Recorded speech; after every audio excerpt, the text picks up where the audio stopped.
Был перелом, стала пневмония. В центральной больнице Алматы коронавирусом заражаются не только медики, но и пациенты. Почему главврач ушел, а проблема осталась? Но 12 числа говорят, что нашли коронавирус. Через 2 дня нам сказали, что у меня анализ отрицательный. Через пару дней я начал себя плохо чувствовать. 20-го сказали, что у меня положительный. Работа не из легких. Власти Таджикистана угрожают журналистам, которые пишут о коронавирусе. Какова реальная ситуация в стране, якобы свободной от ковид? Это неприемлемо, это некомпетентность людей, которые работают с информацией Минздравия. В поддержку тех, кто пост принял. Сложно ли держать уразу на карантине и опасно ли голодание для больных коронавирусом? Советы эксперта во время нестандартного месяца Рамадан.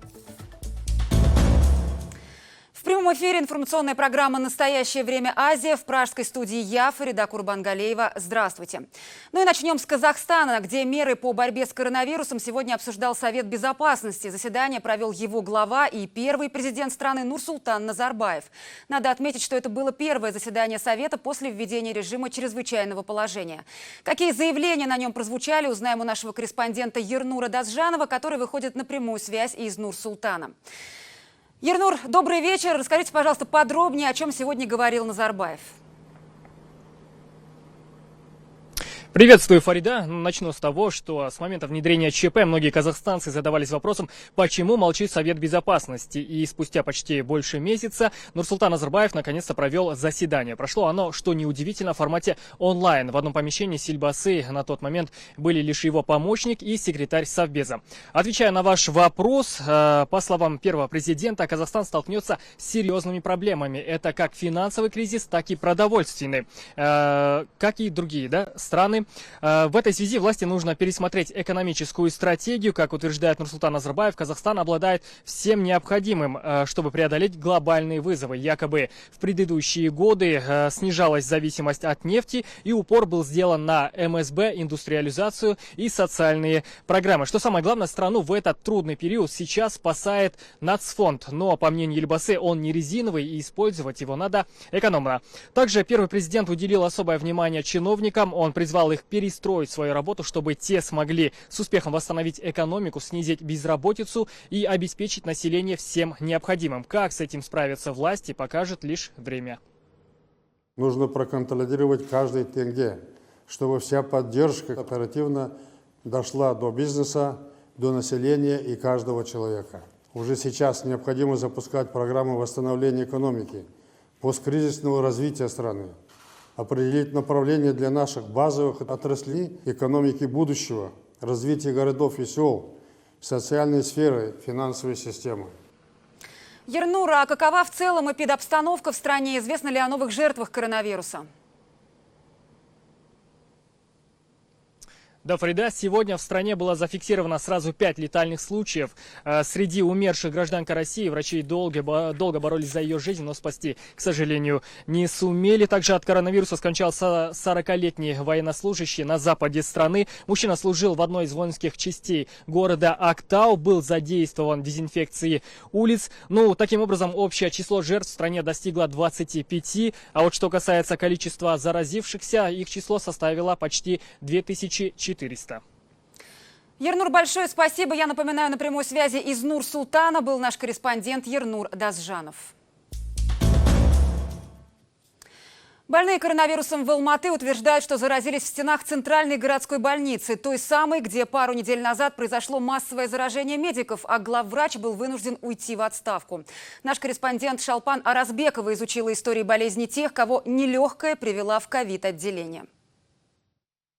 Господин Бертанов, услышите нас? На этих кадрах пациент просит отреагировать на сложившуюся ситуацию в больницах Алматы лично министра здравоохранения. Молодой человек еще 8 апреля пришел на плановую операцию в центральную городскую больницу номер 12. Ему должны были снять пластину после перелома ноги, но уйти после операции домой этому пациенту так и не удалось. В больнице объявили карантин, а позже коронавирус обнаружили и у него. Но 12 числа говорят, что нашли коронавирус. И в тот же день у нас взяли анализы. Через 2 дня нам сказали, что у меня анализ отрицательный. Через пару дней я начал себя плохо чувствовать.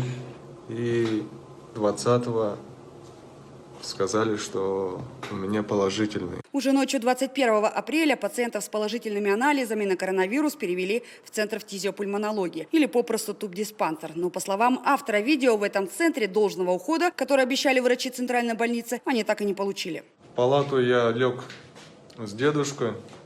Состояние дедушки очень печальное.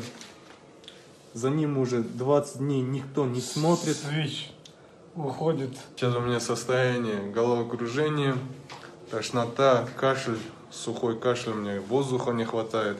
Ручки убрали от окна. Нечем проветривать. Тут очень трудно дышать. В самом центре фтизиопульмонологии говорят, что данное видео было снято пациентами сразу после перевода из 12-й больницы. Но сейчас, по словам директора центра, этим пациентам созданы все необходимые условия. Также объяснили, что окна закрыты для того, чтобы правильно работала вентиляция. У него, согласно протоколу, легкая форма заболевания, соответственно, он в лечении не нуждается, только находится под наблюдением. Находится он в отдельной палате, не как на видео с пациентом, который послеоперационный, потому что хирургический и терапевтический пациенты четко разделены.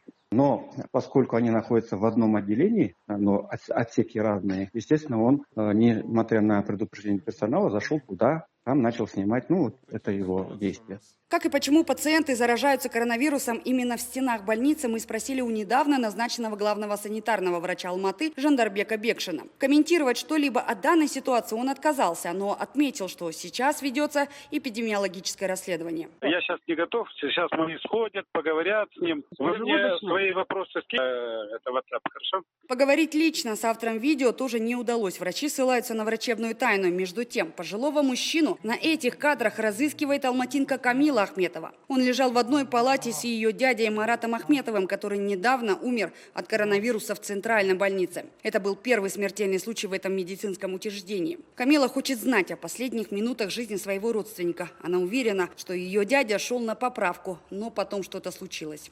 Мне просто хочется знать подробности, как он ушел из этой жизни.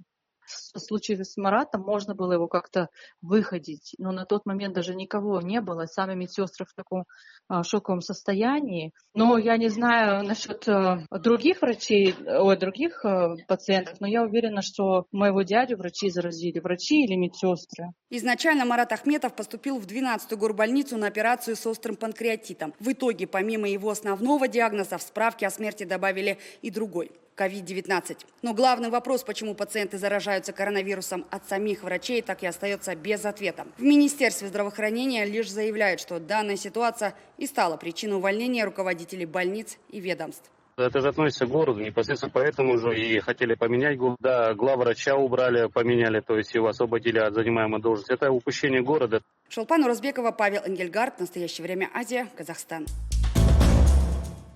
В Узбекистане зафиксирован 8-й летальный случай от коронавируса. На данный момент в стране около 1800 заразившихся, почти 600 человек выздоровели.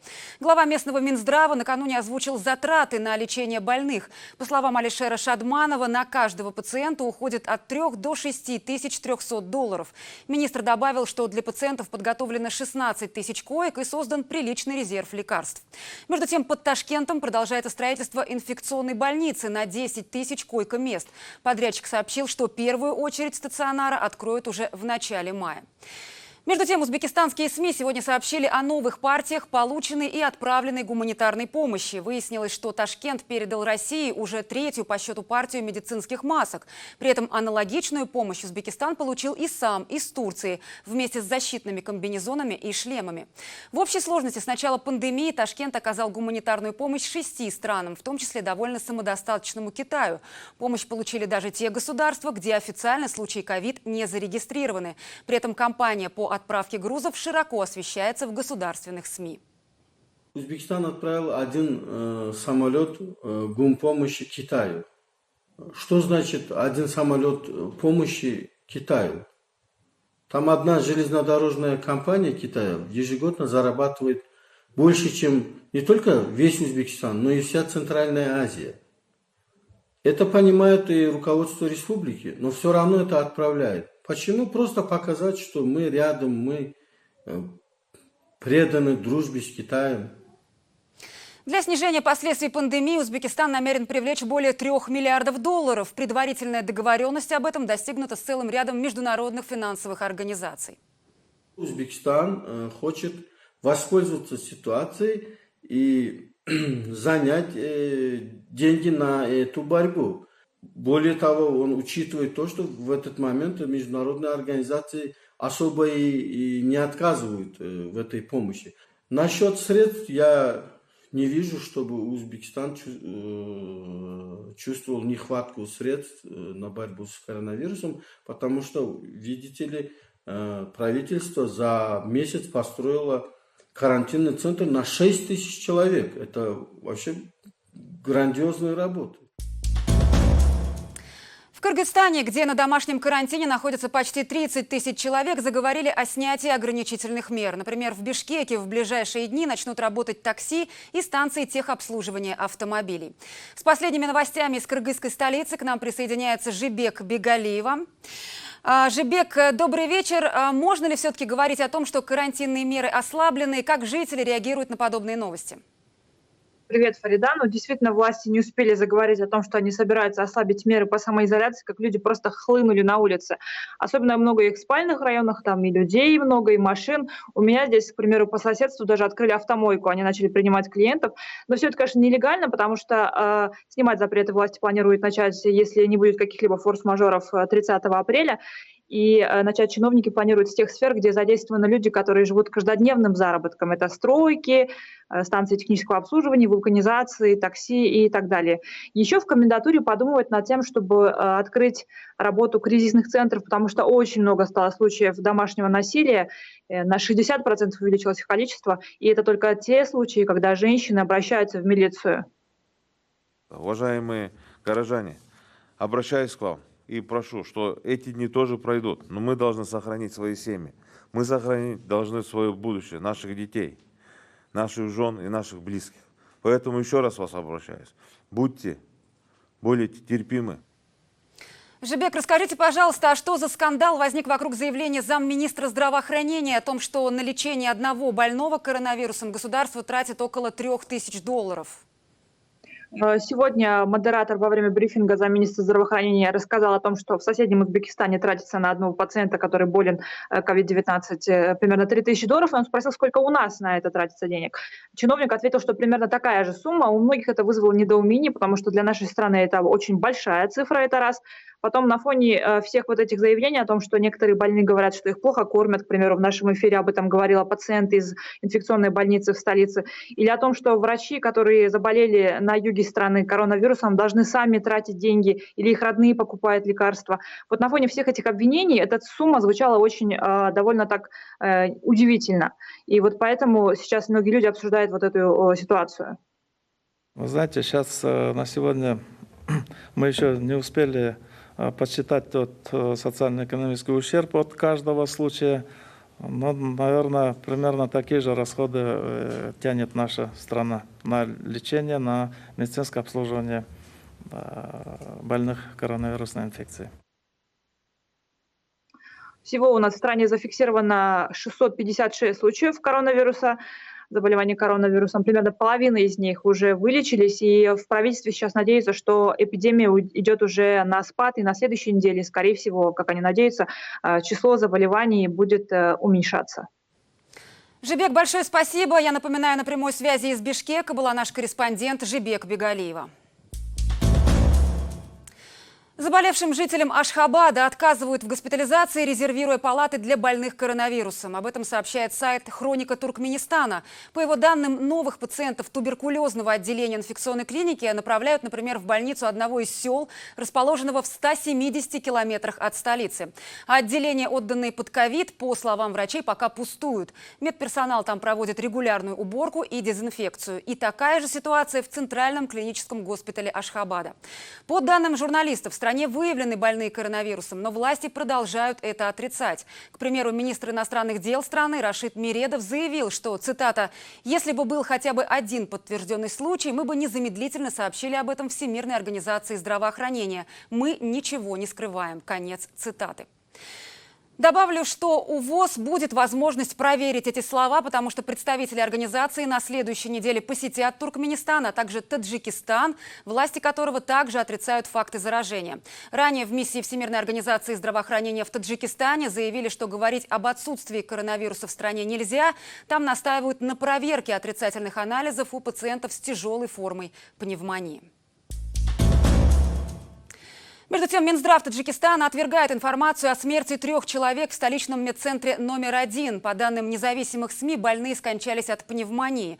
Чиновники утверждают, что журналисты лгут и угрожают их наказать. С теми, кто сомневается в правдивости официальных данных, поговорил наш корреспондент Анушервон Арипов. Минздрав обвинил журналистов в непрофессионализме, нарушении этики и распространении ложных слухов. В ведомстве считают, что СМИ должны писать исключительно о том, как полезно мыть руки и избегать любой другой информации в условиях пандемии коронавируса. В противном случае журналисты ответят перед законом.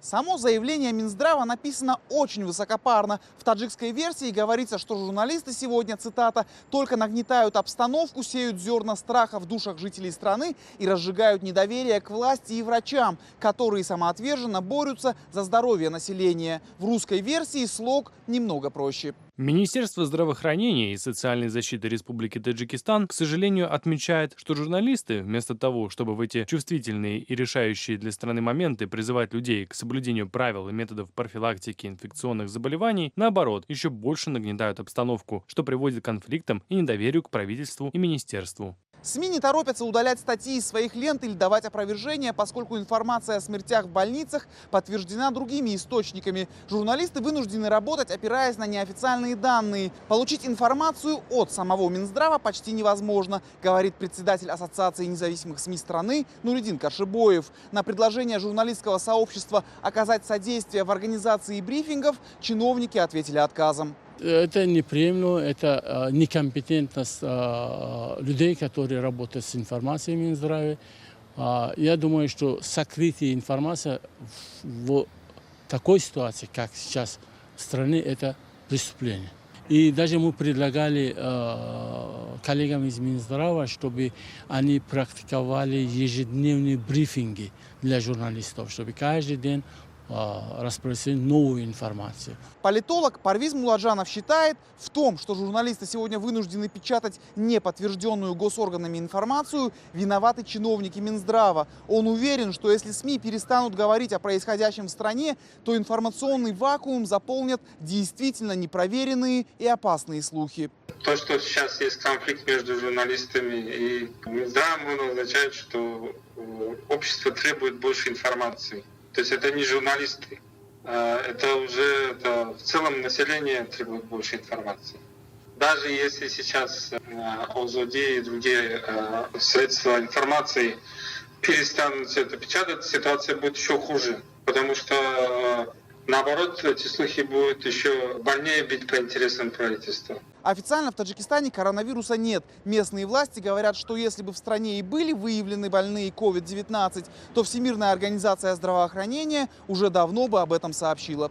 Накануне визита миссии экспертов ВОЗ в Таджикистан постпред организации Галина Перфильева, которая последние несколько месяцев заявляла об отсутствии заразившихся коронавирусом в стране, сегодня изменила свою позицию. Теперь она подвергла сомнению заявления властей.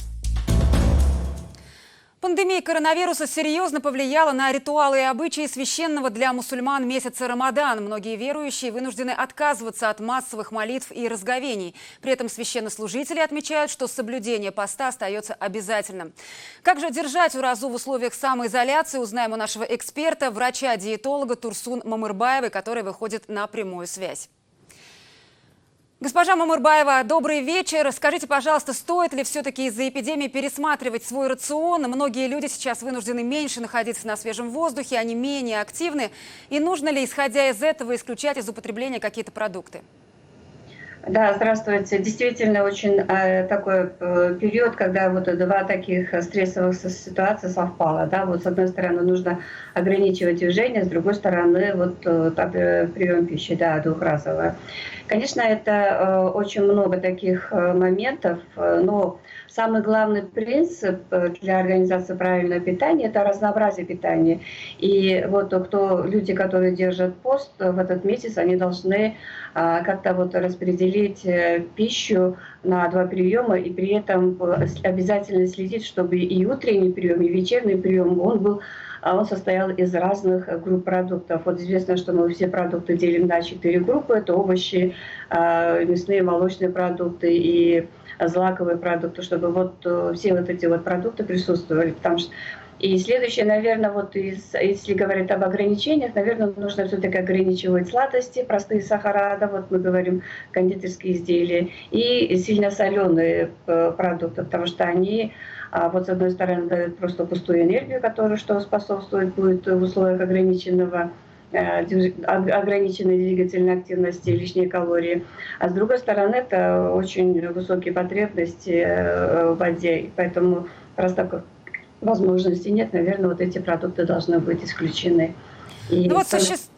Простите, пожалуйста, существует 2 точки зрения. Одни считают, что длительное голодание может негативно отразиться на иммунитете. Люди, которые придерживаются другой точки зрения, говорят, что вот такое вот очищение организма способствует, наоборот, его укреплению. Кто, по-вашему, прав? Вы знаете, вот относительно вот всю жизнь идут вот эти споры, да, но относительно вот правоты той или другой ситуации нету сегодня таких именно конкретных научных исследований, доказанных вещей. Но если вот действительно Рамадан он был вредным, то не было бы таких стран, которые действительно держат Рамадан, да, то есть пост держит этот месяц. Так что это вот самое главное, чтобы в этот период люди соблюдали разнообразие продуктов питания и не переедали, естественно. Конечно, вот самый главный принцип разнообразия, и чтобы вот эти потребности соответствовали нашим энергозатратам. Ну, всем известно, что пандемия ударила по доходам многих людей. И если у человека нет достаточно средств, какой минимум в списке покупок нужно оставить в эти дни, если коротко? Да, если коротко, то это вот продукты, злаковые продукты, желательно их тоже разнообразие. Вторая группа вот овощи, зелень. У нас сейчас уже зелень более-менее доступна стала в наших странах. Если, самое дорогое, наверное, мясо, а мясо можно заменить бобовыми, да, не просто вот так вот на весь месяц заменить, а в течение недели чередовать. Яйца более-менее доступны, так что вот эти все продукты. То есть каких-то вот специальных такого перечня нету, но по цене вот есть продукты, которые может взаимозаменять. Что делать с заразившимся коронавирусом? Очень важный вопрос. Мы знаем, что у многих болезнь протекает в слабой форме или вообще бессимптомно. Стоит ли в этом случае держать пост? Не будет ли это дополнительным риском для здоровья и возможной жизни?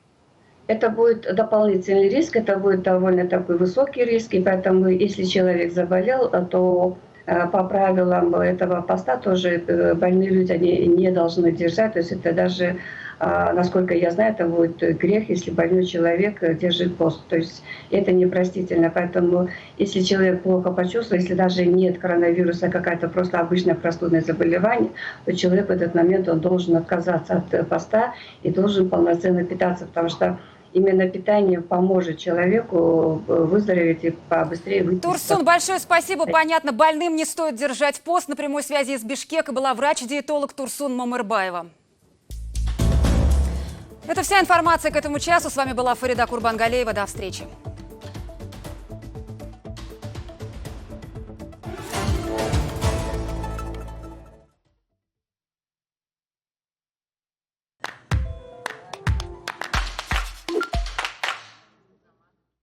Изворотливость строительных компаний и изувеченные жизни. История о том, как бывший строитель пытается добиться компенсации за утрату трудоспособности после травмы на стройке. Я пришел в себя только на 2-й день в больнице скорой помощи. Мечты студентов-архитекторов. Как можно было бы изменить облик молдавской столицы и спасти самую жалкую реку в стране? Весна стала, затапливать все. И образовалась, она речка затапливала, все, просто был остров. Его прозвали Марс. Вот марсиане с работы придут, и говорят, это марсиане пришли. И все, и пошло, и пошло, и пошло. И стали называть его деревню Марс. Может, уже давно не существует, так можно сказать. Остались тут 2 брата там живут. Такой жизни нет, как и раньше.